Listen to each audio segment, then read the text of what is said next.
नीतीश पांडे भी हमारे सहयोगी हमारे साथ जुड़ गए। नीतीश का रुख करेंगे। नीतीश, ये जो पाखंड आया है सामने, ये जो बयान आया है, उसको जनता कैसे देखे? उनके जो भक्त हैं, श्रद्धालु हैं, वो कैसे देखे? इतने दिनों तक कहां थे बाबा गायब, और आज आकर आप बयान दे रहे हैं?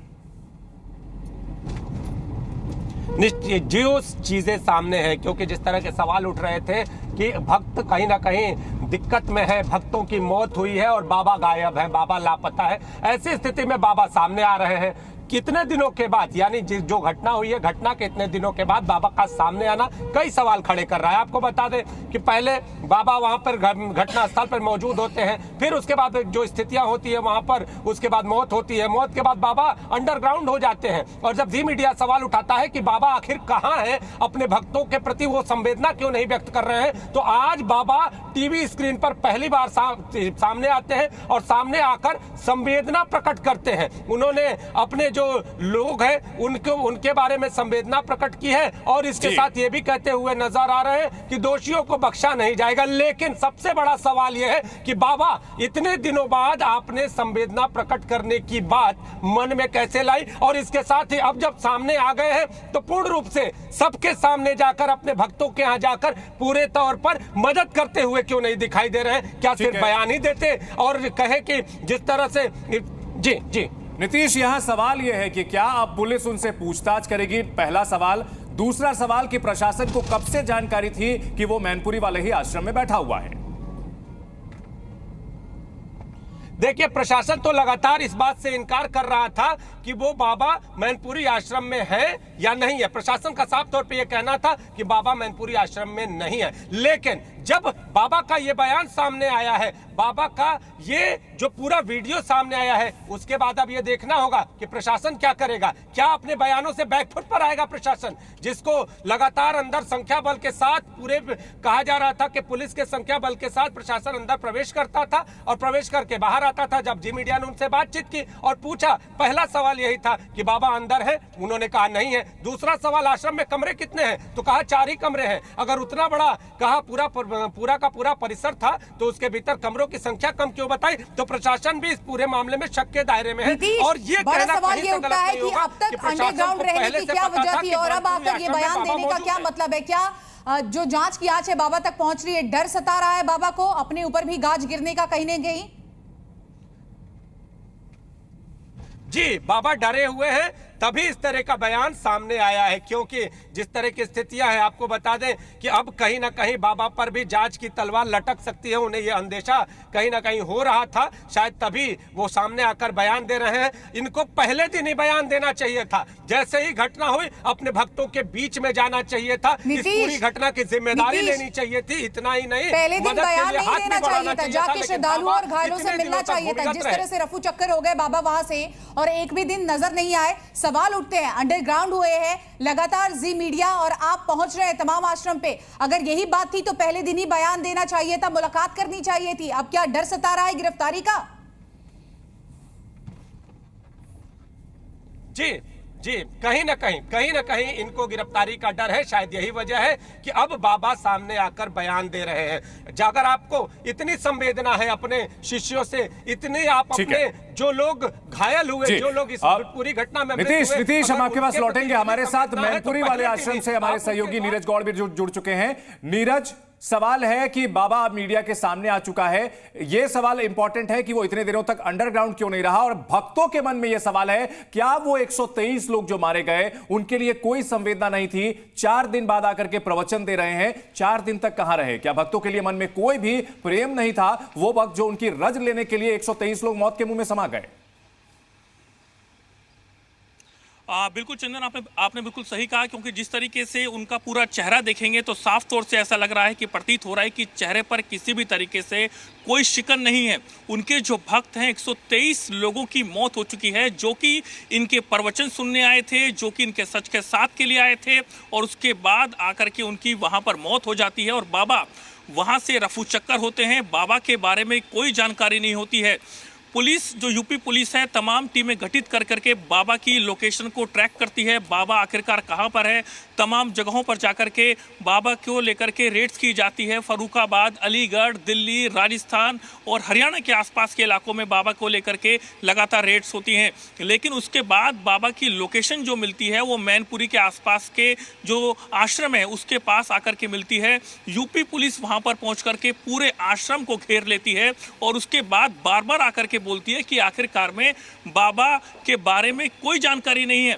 लेकिन बाबा खुद आकर के मीडिया के सामने बता रहा है, तो यूपी पुलिस क्या कर रही है? हमारे साथ है नीरज। बड़ा सवाल ये उठता है कि अगर आप 4 दिन तक चुप थे, आप अब तक कुछ नहीं बोल रहे थे, अगर आप कार्रवाई में कहीं ना कहीं सहयोग कर रहे थे, तो अब मीडिया के सामने आकर ये बयानबाजी करने की क्या जरूरत थी? वो भी पाखंडी बयानबाजी। यहां पर आप देखिए, सवालों के जवाब नहीं दे रहे, आधिकारिक बयान लाया, रटा रटाया और रट के बोल दिया।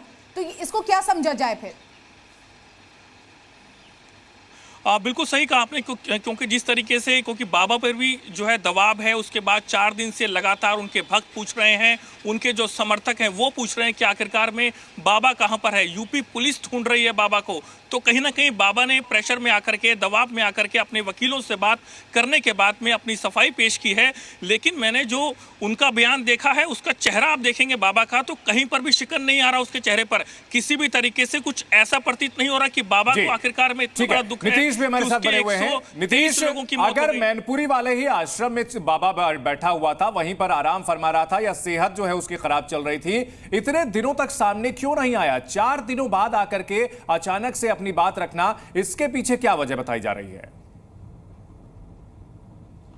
संवेदनहीन बाबा अब संवेदना प्रकट करने के लिए सामने आए हैं। जब सवाल उठने लगे हैं बाबा के बारे में कि आखिर बाबा अपने भक्तों से जो दूर है, बाबा अपने भक्तों की इतनी बड़ी व्यथा के बाद भी सामने आकर नहीं बोल रहे हैं, बाबा पर अब कहीं ना कहीं जांच की तलवार लटक सकती है, तो बाबा सामने आ गए हैं। और जिस तरह बाबा सामने आए हैं, जैसा कि हमारे सहयोगी और साथी कह रहे हैं कि उनके चेहरे पे कोई शिकन दिखाई नहीं दे रही है, तो अब निश्चित तौर पे ये कहना गलत नहीं होगा कि बाबा को कहीं ना कहीं जांच का डर सता रहा है। और बाबा सामने आकर तब बयान दे रहे हैं, और बयान वो भी रटा रटाया, बयान वो भी जो कानून की हर एक बिंदु को पूरी तरह से फॉलो करता हुआ है, ताकि आप कहीं फंसने ना पाए। अरे बाबा, अगर आप इतने जांच की आज तो बाबा तक पहुंचेगी, लेकिन कहीं ना कहीं ये भी डर सता रहा है। जो तमाम श्रद्धालु हैं जो बाबा की भक्ति करते थे, आज उनके स्वर भी विरोधी स्वर होने लगे हैं। उनको ये डर तो नहीं सता रहा कि तमाम श्रद्धालु जो है विरोध में बोलेंगे तो मेरा क्या होगा?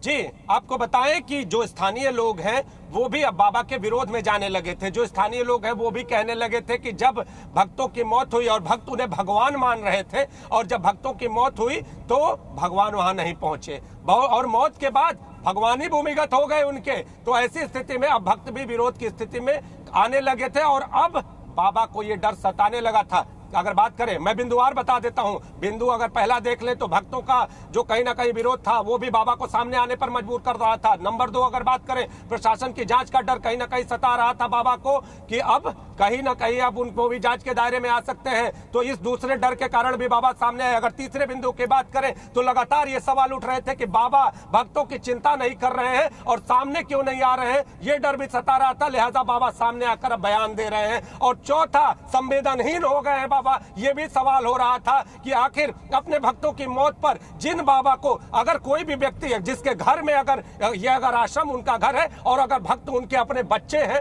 तो उनकी अगर मौत हुई है तो बाबा को उसी वक्त सामने आकर भक्तों के प्रति संवेदना व्यक्त करनी चाहिए थी, उनके घर पर जाकर उनकी मदद करनी चाहिए थी। दूसरे मदद के लिए सामने आ गए, सब चीजें हो गई, लेकिन उसके बाद भी बाबा भूमिगत रहे, तो भक्तों में भी आक्रोश था, और उस आक्रोश को बाबा ने अब जाकर महसूस किया है, लिहाजा अब बाहर आए हैं बाबा। नीतीश, क्या ऐसा तो नहीं कि पिछले 4 दिनों में उन्होंने सारे कानूनी पहलू जो है वो खंगाल लिए हैं, वकील से पूरी जो है उनको ट्यूशन मिल चुकी है, और अपने आप को कानूनी तौर पर महफूज करने के बाद प्रशासन के पंजे से बचने की कोशिश के तहत वो ये बयान दे रहे हैं?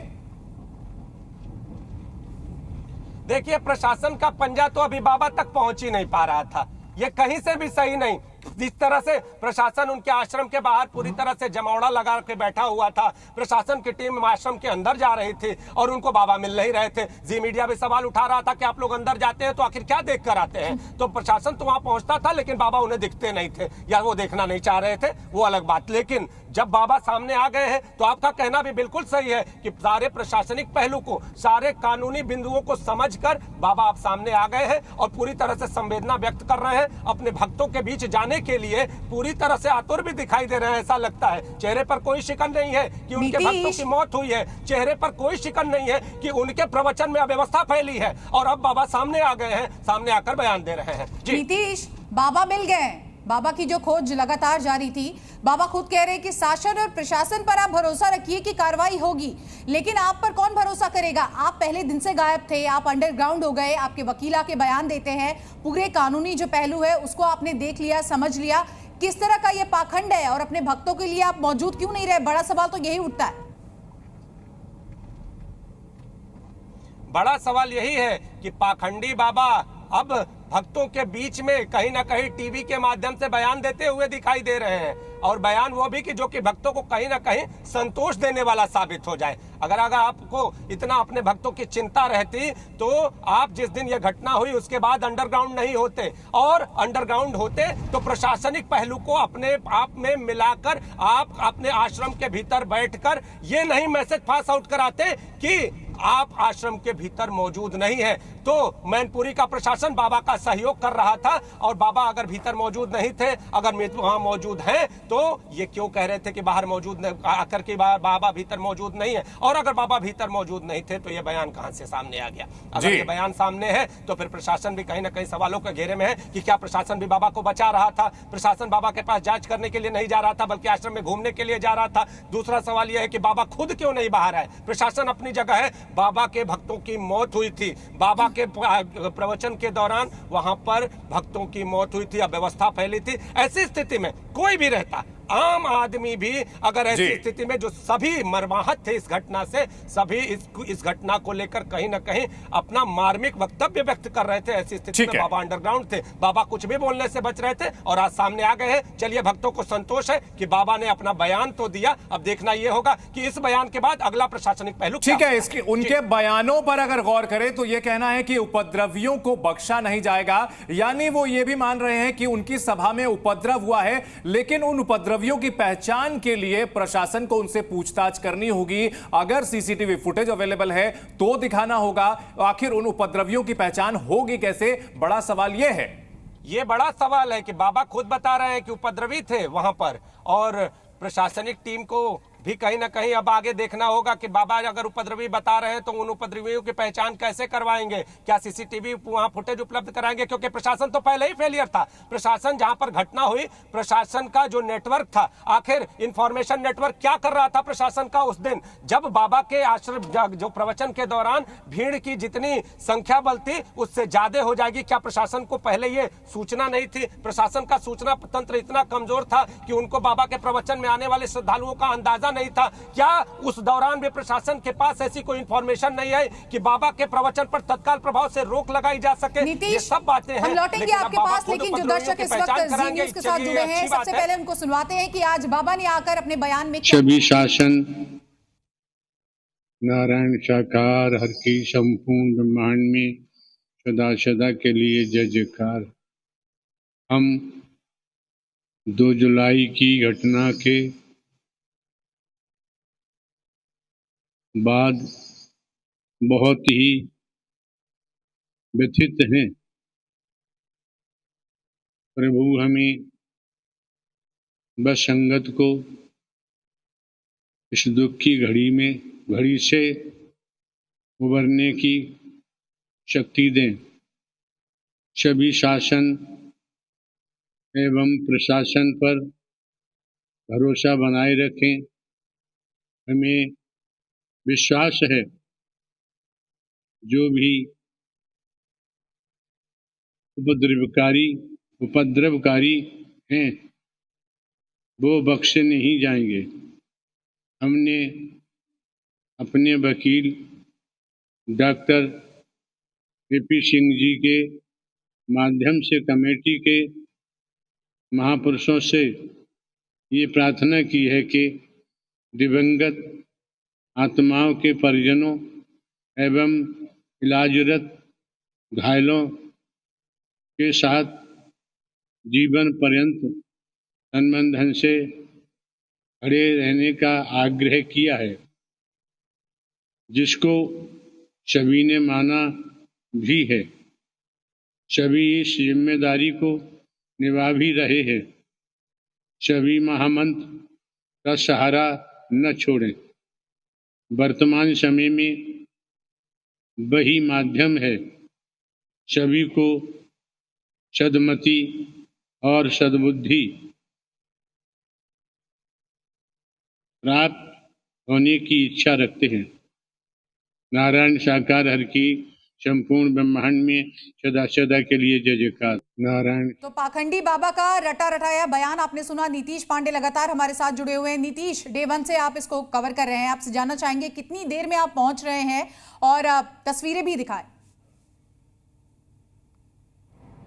देखिए 4 से 5 मिनट लगेंगे मुझे बाबा के आश्रम तक पहुंचने में, पास में मैं हूं। लेकिन जिस तरह से बाबा का बयान सामने है वो कहीं ना कहीं अपने भक्तों के प्रति संवेदना व्यक्त कर रहे हैं। तो बाबा को भी ये डर सताने लगा था कि अब लग रहा है भक्त ही बाबा के विरोध में उतर सकते हैं, तो बाबा सामने आ गए हैं। बाबा इसके पहले पूरी तरह से अंडरग्राउंड थे। जी मीडिया भी सवाल उठा रहा था कि बाबा सामने आइए, भक्तों के प्रति संवेदना व्यक्त करिए, आपको छिपना नहीं चाहिए, बल्कि इस तरह की जो घटनाएं हैं उनका मुकाबला करना चाहिए। आपके भक्त हैं, आपके अपने बच्चे जिसको कहते हैं, और आपको जो भगवान मानते हैं, अगर आप भगवान खुद को भी घोषित किए हुए हैं तो कहीं ना कहीं भगवान ही बनकर इन भक्तों की मदद के लिए आगे आ जाइए। तो अब ऐसी स्थिति सामने है, और इस स्थिति के सामने आने के बाद अब देखना यह होगा कि जो प्रशासनिक तंत्र है वो क्या बाबा की जो पूरी की पूरी, पहले के समय में ये कहता था कि बाबा कहीं ना कहीं यहाँ पर नहीं है, और मैं यहाँ पर लगभग पहुंच चुका हूँ और तस्वीरें मैं आपको दिखाने का प्रयास कर रहा हूँ कि आश्रम के बाहर आपको यहाँ पर देखिए सुरक्षा का यहाँ पर घेरा। आप देखिए किस तरह से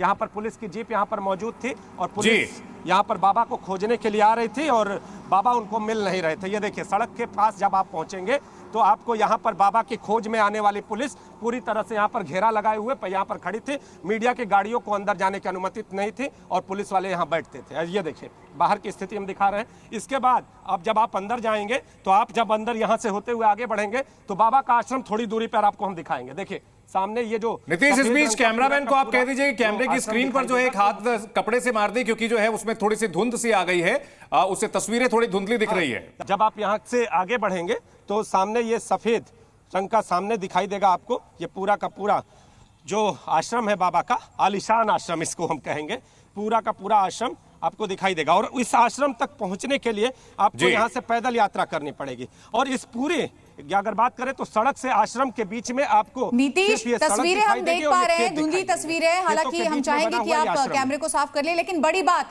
नीतीश, आप लगातार ये कहते रहे कि मैनपुरी आश्रम में ही है बाबा, और आपकी बात कहीं ना कहीं आज सच हो गई। लगातार हम ये सवाल उठा रहे थे कि आखिर बाबा जब अपने भक्तों के भगवान है तो अपने भक्तों के लिए बाहर क्यों नहीं आ रहे हैं, भक्तों की जो व्यथा है उसको महसूस क्यों नहीं कर रहे हैं, भक्तों के भगवान, कथित भगवान अपने भक्तों की व्यथा क्यों नहीं महसूस कर रहे हैं। तो सवाल जो उठ रहे थे कि बाबा हैं कहां। अगर पुलिसकर्मी आश्रम के बाहर मौजूद थे और जिस तरह का यहाँ पर सुरक्षा तंत्र हमने अभी आपको दिखाया, किस तरह से सड़क के किनारे पर बैरिकेडिंग की गई थी, किस तरह से सड़क के किनारे पर सुरक्षाकर्मी तैनात थे, तो वो सुरक्षा तंत्र इस बात का संकेत था कि जो सुरक्षाकर्मी है वो बाबा को ही सुरक्षा दे रहे थे। तस्वीरें हम दिखा रहे, देखिए नीतीश, ये चीज तो आपने कल ही साफ कर दी थी जब आपने गिनती की थी कि 20 से ज्यादा पुलिसकर्मी वहां पर तैनात थे। आखिरकार प्रशासन उनकी इस तरह से निगरानी क्यों कर रहा था? हम ये समझना चाहते हैं कि जब मालूम था कि बाबा अंदर है तो ना बाबा सामने आ रहा था, ना प्रशासन अंदर जाकर के उनसे जो है पूछताछ कर रहा था। ये खेल क्या चला है, ये समझना चाहेंगे। प्रशासन और बाबा के बीच कोई डील हुई है क्या? देखिए अगर डील की बात हम कहें तो कहीं ना कहीं प्रशासन भी इस पूरे मामले में संदेह के घेरे में है। पहला सवाल यह है कि जहां घटना होती है हाथरस में, वहां पर प्रशासन का सूचना तंत्र क्या कर रहा था। अगर किसी भी घटना की अगर जो तस्वीर जिस तरह के सामने आई है, उससे पहले वहां की परमिशन ली जाती है। परमिशन लेने के दौरान जो पुलिस तंत्र है और जो परमिशन देने वाले हैं वो अंदाजा लगाते हैं कि अगर ऐसे आयोजन होते हैं तो उसमें अधिकतम भीड़ कितनी हो सकती है। जी। उसके बाद भी वहां पर पुलिस का और प्रशासन का सूचना नेटवर्क बैठाया जाता है कि भीड़ अगर नहीं, ज्यादा ठीक है हो गई नीतीश, ये तो तत्काल पहले की बात हो प्रभाव से गई। प्रशासन इस पूरे इस आयोजन को हादसे कैंसिल के कर बाद सकता है। का रवैया जो है वो काफी इस सवालों के घेरे में है। इन सब के बीच हम सुनाते हैं कि बाबा साकार हरि ने मीडिया के सामने आकर के क्या सफाई दी है, और उस पर अपने सहयोगियों से लगातार हम जो है रिएक्शन भी लेंगे। सुनाते हैं आपको बयान। नारायण साकार हर की संपूर्ण ब्रह्मांड में सदा सदा के लिए जय जयकार। हम 2 जुलाई की घटना के बाद बहुत ही व्यथित हैं। प्रभु हमें बस संगत को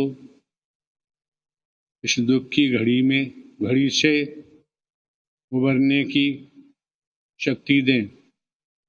सभी शासन एवं प्रशासन पर भरोसा बनाए रखें।